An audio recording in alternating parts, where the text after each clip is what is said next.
friends, I hope you are doing well.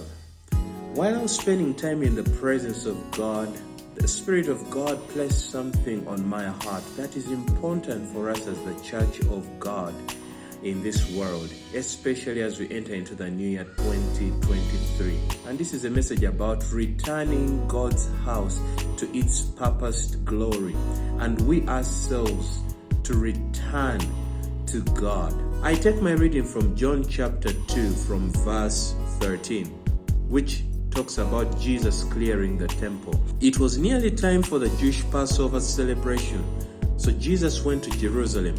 In the temple area, he saw merchants selling cattle, sheep, and doves for sacrifices. He also saw dealers at tables exchanging foreign money. Jesus made a whip from some ropes and chased them all out of the temple. He drove out the sheep and cattle, scattered the money changers' coins over the floor, and turned over their tables. Then going over to the people who sold doves, he told them, "Get these things out of here. Stop turning my Father's house into a marketplace." Then his disciples remembered this prophecy from the scripture, "Passion for God's house will consume me." But the Jewish leaders demanded, "What are you doing? If God gave you authority to do this, show us a miraculous sign to prove it." Now, I could go on, but the message I picked from here, from this very story, we see that the temple was a place of worship. It was a place of prayer, where people would go in to meet with God, where God would come down to meet with these people and connect with them, revive them, revamp them, replenish them, and they will live charged, ready to serve him in the world. Now here we see that instead of going in for worship, they were selling sheep, they were doing foreign exchange, they were doing all kinds of things that do not pertain to prayer or devotion to God. Jesus was consumed with anger, righteous anger, because these people were not utilizing the house of God for what it was built for. And that's why he whipped them. He sent them out. What could that mean for us today? The church is a place of healing, a place of revival, a place of being serviced. That I'm talking about the building.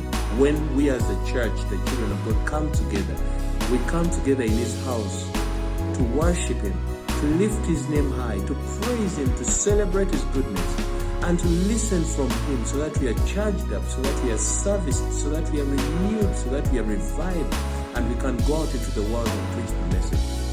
But what is happening in our time today?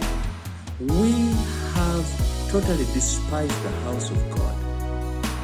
It's in the house of God that we do all these kinds of orgies and immoral behavior, and we do not care. It's in church where we are backbiting each other. It's in church where we are judging each other, falsely accusing each other. It's in church where we are committing all this sexually immoral behavior, adultery, fornication, people having sex and they come to church and lift up holy hands and they don't care what happened. Married men and married women having sexual relations outside their marriages and they still profess Christ as Lord. People cheating on money even in the church. They rob others, they con them of their money, and they still go about the business of serving in ministry. A lot is happening in the house of God that we have this regard for the glory of the temple of God anymore. And God is calling us back to the basics. God is calling us back to wash our hearts clean, okay? To wash our hands clean and return to him, so that the place of worship will return to its purposed glory, and we will not revile it any longer. I would like to read James chapter 4 verse 8, which I'll end with in this sharing. It really indicates to us that there is so much that we still need to do, especially as we come into this new year 2023 onwards. Let me read from verse 7. "So humble yourselves before God. Resist the devil and he will flee from you. Come close to God and God will come close to you. Wash your hands, you sinners. Purify your hearts, for your loyalty is divided between God and the world. Let there be tears for what you have done. Let there be sorrow and deep grief. Let there be sadness instead of laughter and gloom instead of joy. Humble yourselves before the Lord and He will lift you up in honor. Dear brothers and sisters, I urge us to return to the Lord. Let's forsake these wicked ways we have adapted to. Let's return to the purpose God has called us to. Let's return to the Word of God. Let's forsake this evil way. Let's forsake all sexual immoral behavior. Let's forsake all this complacency, cheating, whatever does not define integrity in our lives. Let's forsake it. Hating on one another, backbiting on one another, stirring up dissension amongst us. Let's forsake all these evils and return to God and reflect the true light of God, the body of Christ.